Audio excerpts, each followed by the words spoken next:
nothing but hideous space reptiles.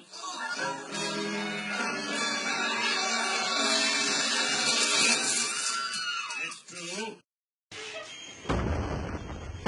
Ah! It's the rapture! Quick, get Bart out of the house before God comes! And we've seen The Simpsons hint at events before they occurred, such as 9/11. Just any YouTube video will show the evidence, and they always reference Illuminati, and they have pictures of the all-seeing eye all over these episodes. And as much as I love it, it's just, once your spiritual eyes are open to this enemy-occupied territory that we all live in, it's hard to enjoy anything that's really popular, because unfortunately Satan has his fingerprint on a lot of stuff. But God allows him to do this. Anyways, I digress. So here we go. It takes place in March, on March 2nd of 2041, according to The Simpsons and their writers. This is a funny little montage of them growing up. So we see, Lisa grows up, she becomes lesbian, Bart flunks out, Lisa marries, what's his face? Anyways, I'm just trying to get to this one scene here after they have an empty nest. This definitely caught my attention. Alright, Maggie grows up, she becomes a rocker, Bart, couch potato, get out of here, okay, vacation time, there we go.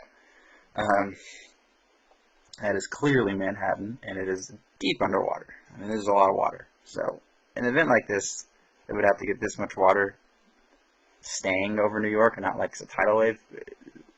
It's definitely inferring some kind of a pole shift. And then what's the next image? The South Pole is now a desert. This is showing rapid, climate change, rapid, sudden change. This isn't over millions of years or thousands of years, because Homer and Marge are only 10 years older. So the implication here has to be considered. Obviously, I could just be reading into it and they're just making funny jokes. But, let's be wise as serpents and gentle as doves, as the Bible says. Okay, 726. This was really depressing. And the Flanders character, he's one of the only Christian characters on the show. And, they always kind of poke fun at the Christian character. But this one was just a blatant, blind punch at the Christian faith and what, we believe our eternal salvation is through Jesus and what we, get. But according to the Simpsons, this is what happens when you die. Accidentally killed Edna. I married Maud's ghost. There is no God, Nettie. It's just an empty, meaningless void.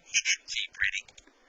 Okay, so obviously Ned has been misled, and she's telling him that it's just an empty, meaningless void. It sounds very atheistic to me, and that is not the case. That is misleading. We all know that the decisions we make in this temporary state have eternal ramifications, and you choose Jesus Christ or you choose eternal separation from God.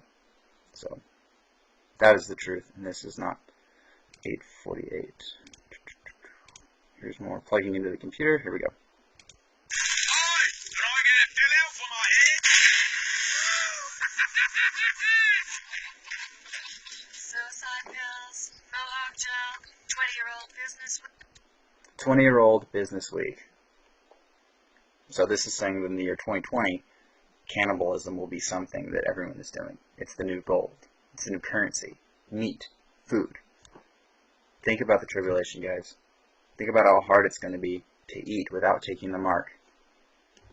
People have reverted to cannibalism by being stuck on a mountain from a plane crash or being on a lifeboat. You don't think they're going to do it when gas prices soar and you can't drive to your Walmart to get food and no one knows how to grow crops anymore? I mean, if you cut off the oil source and you throw an EMP above the USA and power goes out, where are people going to get their food? In the cities. Where is it coming from? It comes from trucks delivering it. When the trucks stop delivering it, think about that. Okay, what else do we got? Yeah, this was a big one. This was clearly pointing to becoming beast system. Alright, here it is. The cliche bad guy comes in and tries to rob a 7-Eleven.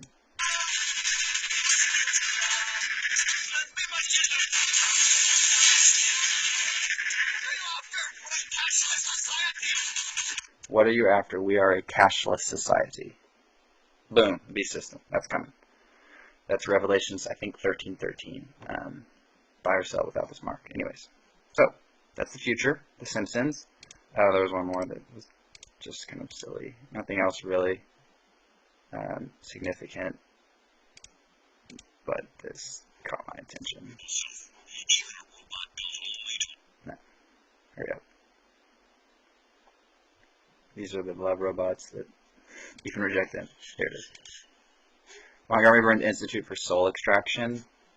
And then later on, I shouldn't be laughing. It's actually a very real thing. I'm going to find the verse. I don't even know what book it is, but I know that in the Old Testament there is reference to a clan of people that worship Osiris or Dionysus, and they have these wristbands on, and one of the prophets was calling them out and saying, I know you hunt my children's souls and store them in your wrist, or like birds, you scalp their souls or whatever. And, as in the days of Noah, so shall be in the coming of the Son of Man. What is the number one connection with all abduction stories? The cliched probe, right? I mean, genetic harvesting, DNA harvesting, anyways.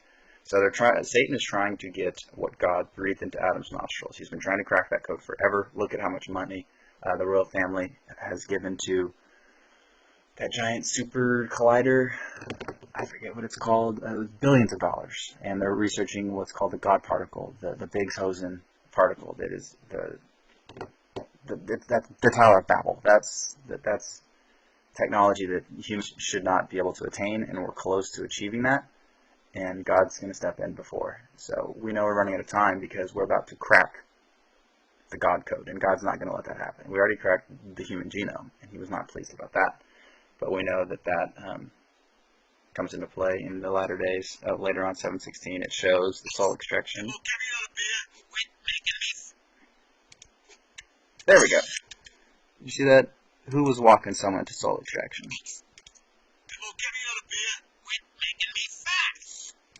There we go. We got Satan walking in Burns to the soul extraction. So that's it for my Simpsons commentary. God bless you guys.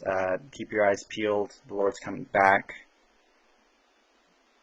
Can't wait to see you all in the sky. Love you guys. God bless.